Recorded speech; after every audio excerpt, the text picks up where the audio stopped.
નમસ્કાર ખેડૂત મિત્રો, સ્વાગત છે તમારું ખેડૂત ચેનલની અંદર। આજે તારીખ 6 માર્ચને વાર રવિવાર અને સાંજની લાઈવ ડેટની અંદર મિત્રો વાત કરીએ તો અત્યારે બંગાળની ખાડીમાં એક સિસ્ટમ સક્રિય બની છે, જે તમે મેપની અંદર લાઈવ જોઈ શકો છો। આ જે સિસ્ટમ છે તે ભારતના દક્ષિણ વિભાગની અંદર એટલે કે આ વિસ્તારોની અંદર અસર કરશે।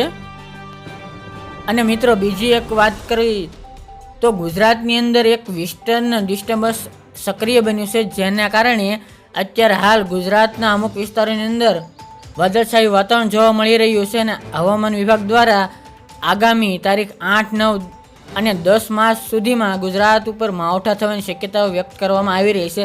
હવામાન વિભાગે આગાહી કરી છે કે આગામી 3 દિવસમાં ગુજરાત ઉપર વાદળછાયું વાતાવરણ જોવા મળશે અને ગુજરાતના ઉત્તર વિસ્તાર અને દક્ષિણ ગુજરાતની અંદર છૂટાછવાયા વરસાદ થઈ શકે છે એવું અનુમાન જણાવવામાં આવી રહ્યું છે હવામાન વિભાગ દ્વારા। ખેડૂત મિત્રો, આજની વાત કરીએ તો અત્યારે હાલ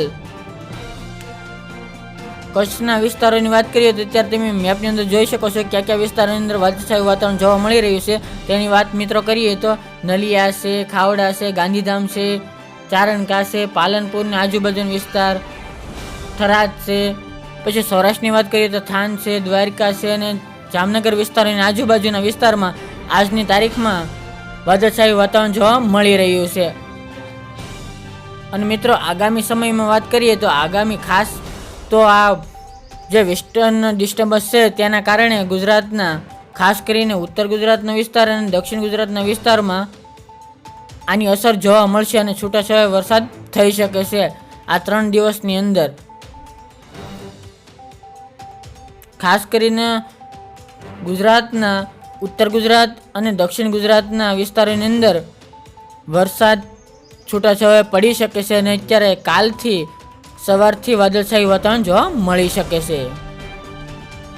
કયા કયા વિસ્તારમાં વરસાદ પડશે તેની વિગતવાર માહિતી મેળવી તો ખેડૂત મિત્રો આગામી તારીખમાં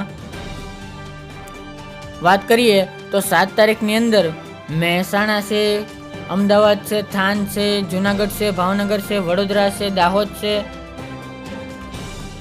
સુરત છે, વલસાડ છે, છોટાઉદેપુર છે, આ વિસ્તારોની અંદર કાલમાં વાદળછાયું વાતાવરણ જોવા મળી શકે છે। તો મિત્રો ફરી ગુજરાતમાં આફતના એંધાણ વર્તાઈ રહ્યા છે અને આગામી 3 દિવસ ગુજરાત ઉપર મોટું સંકટ આવી શકે છે, પરંતુ મિત્રો ગભરાવાની જરૂર નથી। આ માવઠું ખાલી વાતાવરણ પલટો અને છૂટાછવાયા વરસાદ થશે અમુક વિસ્તારોની અંદર। તો ખેડૂત મિત્રો સાંજની અપડેટ માટે એટલું જ। ફરી નવા વિડીયો સાથે મળશું। જય જવાન જય કિસાન।